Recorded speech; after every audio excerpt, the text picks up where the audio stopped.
नमस्कार, आदाब, सत श्री अकाल, सलाम। मैं हूं आपके साथ अनुराग मुस्कान। देखिए, रात के 9 बज गए हैं। वक्त हो गया है आपके पसंदीदा शो जागते रहो का।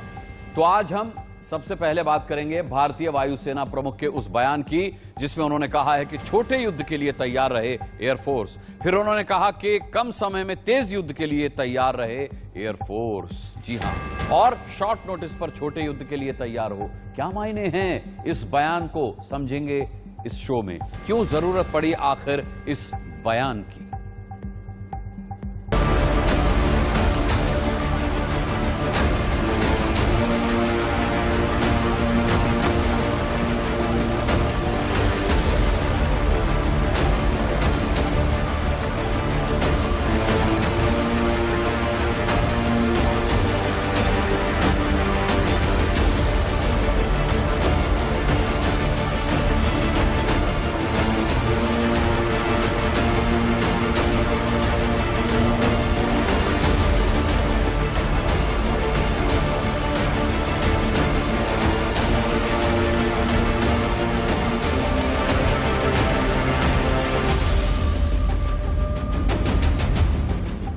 देखिए, रूस यूक्रेन जंग ने पूरी दुनिया को बड़ी मुसीबत में डाल रखा है। खतरा जो है वो लगातार बढ़ता जा रहा है। परमाणु हमले से लेकर विश्व युद्ध तक का अंदेशा जताया जा रहा है। अमेरिका और पश्चिमी देशों के जो हालिया तेवर हैं, उस लिहाज से इन बातों को दरकिनार भी नहीं किया जा सकता। लेकिन भारतीय वायुसेना प्रमुख ने भारत के लिहाज से जो बयान दिया है वो अपने आप में एक अलग सवाल पैदा करता है। Air chief marshal V R. Chaudhary ने ताकीद की है कि भारत को किसी भी वक्त छोटे युद्ध या किसी लंबे समय तक चलने वाले संघर्ष के लिए तैयार रहना चाहिए। एक सर्विंग चीफ जब ये बात कहता है तो उसके मायने बड़े होते हैं। ये रिपोर्ट देखेंगे तो समझ जाएंगे।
वाला हूं और शमशाबाद रेंज पर तैनात हूं।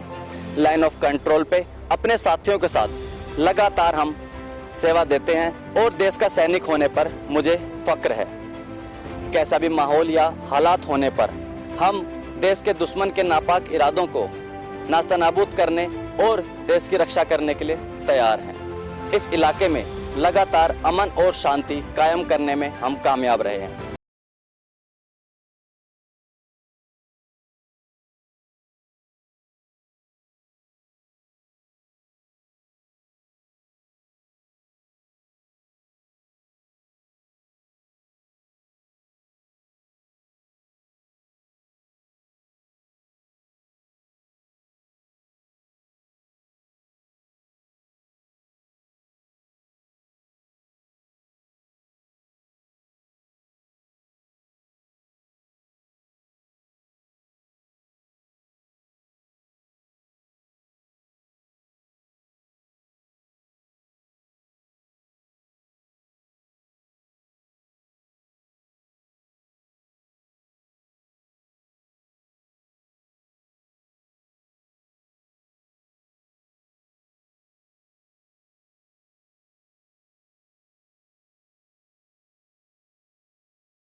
मार्शल की सबसे बड़ी चिंता यह है कि अगर जंग होती है तो साजो सामान कैसे मौके पर तुरंत पहुंचे। वो चाहते हैं कि ऐसी व्यवस्था बने कि जंग में किसी भी तरह भारत पीछे ना हटे।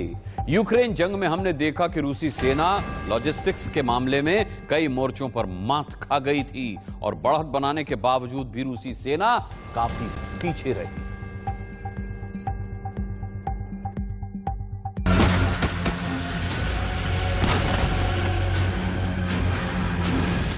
यूक्रेन जंग का जिक्र क्यों किया एयर चीफ मार्शल ने? यूक्रेन जंग से भारत को क्या सीखना चाहिए? यूक्रेन जंग से भारतीय सेना का क्या लेना देना? भारतीय वायुसेना प्रमुख ने कहा कि यूक्रेन जंग के चलते सप्लाई चेन बाधित हो रही है। उसका कारण है कि रूस भारत को बड़ी मात्रा में कलपुर्जों की सप्लाई करता है। उन्होंने कहा कि जंग के दौरान कलपुर्जों की कमी नहीं होनी चाहिए। While movement of squadron loads to operational locations would be supported to an extent by dedicated air effort, timely replenishment of ATF, armament, aviation spares, aviation lubes and FOL would be a challenging proposition.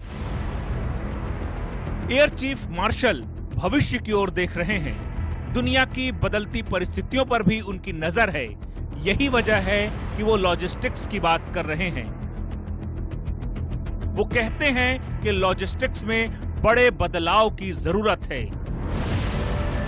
वायुसेना को अपनी supply chain हमेशा दुरुस्त रखनी होगी।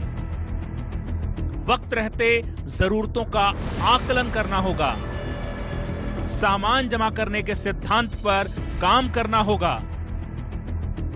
सामान पहुंचाने के लिए संसाधन जुटाने होंगे। सड़क और रेल यातायात दुरुस्त रखना होगा। इंटीग्रेटेड रेल और रोड समन्वय योजना पर काम करना होगा। नागरिक विमानों के इस्तेमाल की संभावना बनानी होगी। आर्टिफिशियल इंटेलिजेंस पर काम करना होगा। इंटरनेट ऑफ थिंग्स को बेहतर करना होगा। तकनीक को हर रोज अपग्रेड करना होगा।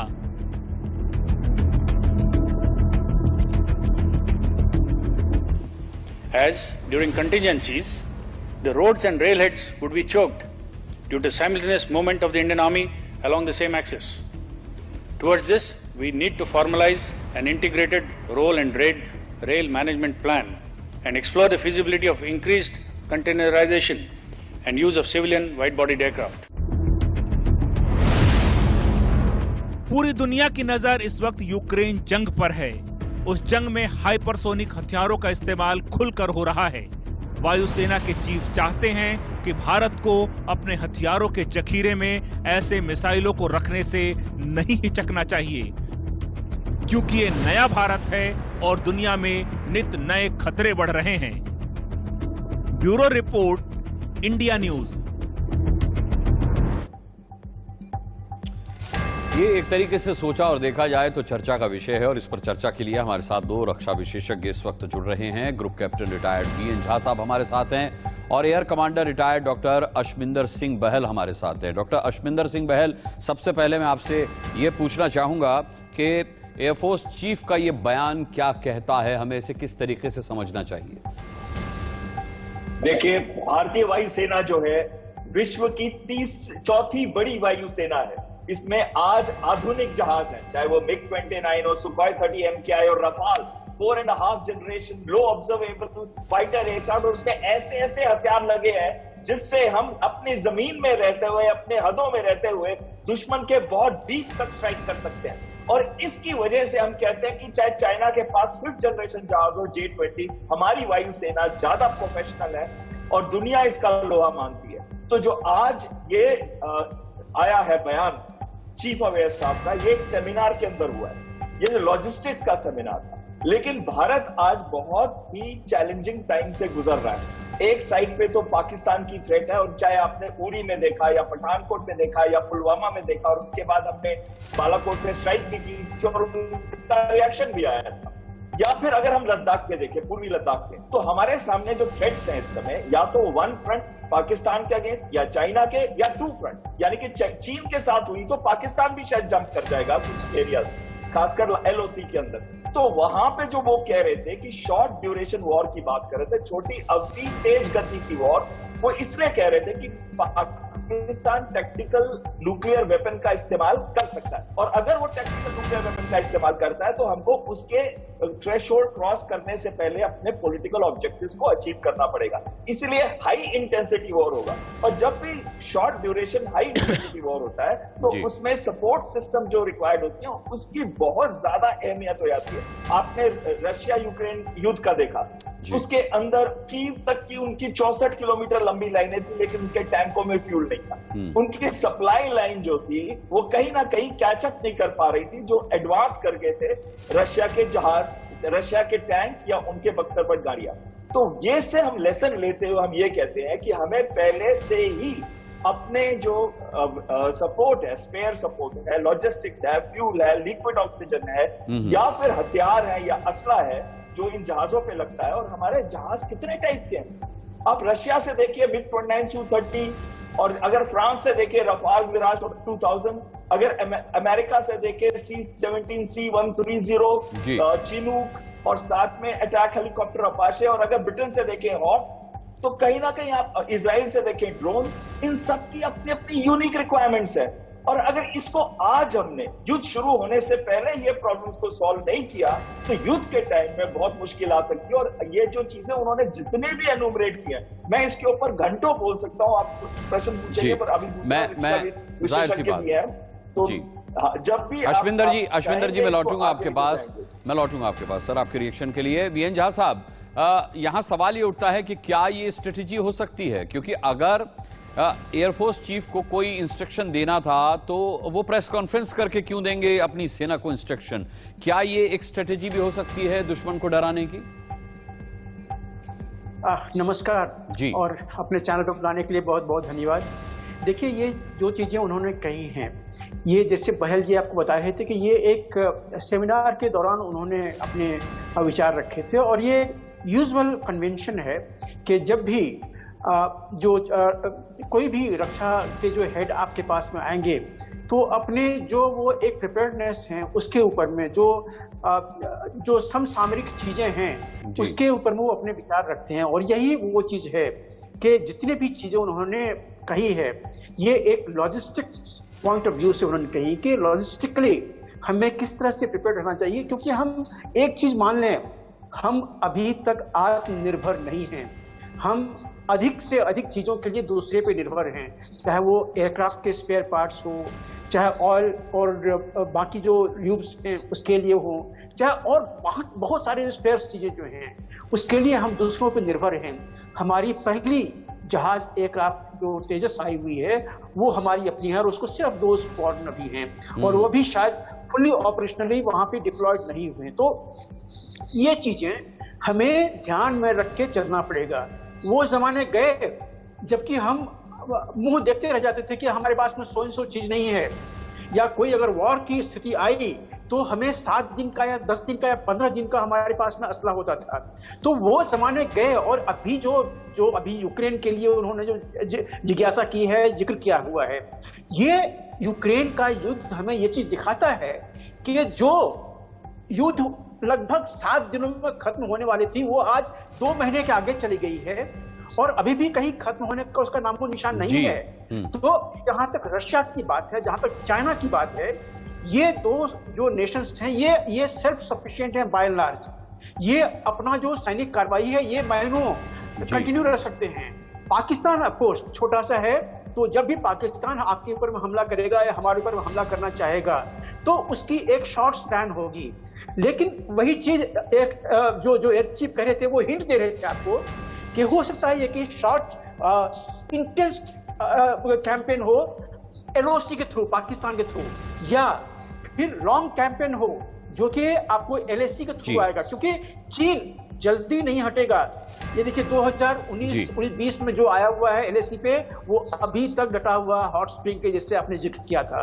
तो चीन जल्दी नहीं जाएगा, तो हमें इंडिया को इन सब चीजों के लिए प्रिपेयर रहना पड़ेगा। और पिछले कुछ महीनों में, मुझे और 30 सेकंड दीजिएगा, पिछले कुछ महीनों में एक बहुत बड़ी चीज हुई है।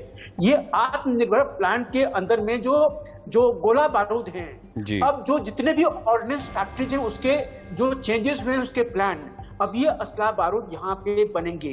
कब तक बन के शुरू होने आ जाएंगे हम नहीं जानते हैं, लेकिन इस पे भी काम करना है। और इसीलिए एयर चीफ ने ये सारी चीजें हमारे सामने में वीएन झा साहब, मैं आपको रोकूंगा, इस वक्त एक ब्रेक लेने का वक्त है, लेकिन बने रहिएगा। आज एयरफोर्स चीफ ने एक और बहुत बड़ा बयान लॉजिस्टिक्स को लेकर के दिया है, उसके क्या मायने हैं ये भी हम अपने दोनों रक्षा विशेषज्ञों से समझेंगे एक छोटे से ब्रेक के बाद। कहीं मत जाइएगा।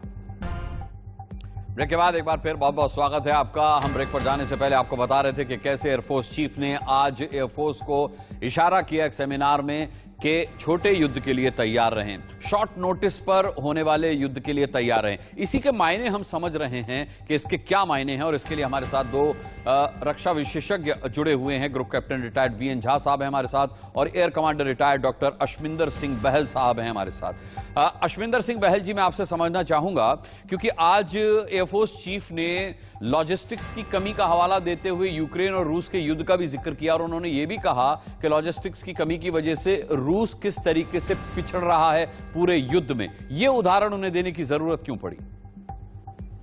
देखिए, अभी सबसे लेटेस्ट युद्ध जो है वो ये रशिया यूक्रेन ही चल रहा है। सब टीवी के ऊपर ये युद्ध लड़ा जाता है, रोज लोग अपनी स्ट्रेटजीज बताते हैं, लेकिन एक चीज में सब लोग जो कॉमन ग्राउंड पे आते हैं वो ये है कि कहीं ना कहीं लाइन ऑफ सप्लाईज जो थी वो बहुत एक्सटेंड हो गई। उसकी वजह से जो फ्यूल और एम्युनिशन की जो कमी हुई, और कई बार आपने इमेजेस देखे कि टैंक्स को सड़क पे खड़ा हुआ था जिसमें वो कुछ भी नहीं कर रहे थे, और वो खड़े हुए थे क्योंकि they had run out of fuel, वो फ्यूल उनका खत्म हो चुका था।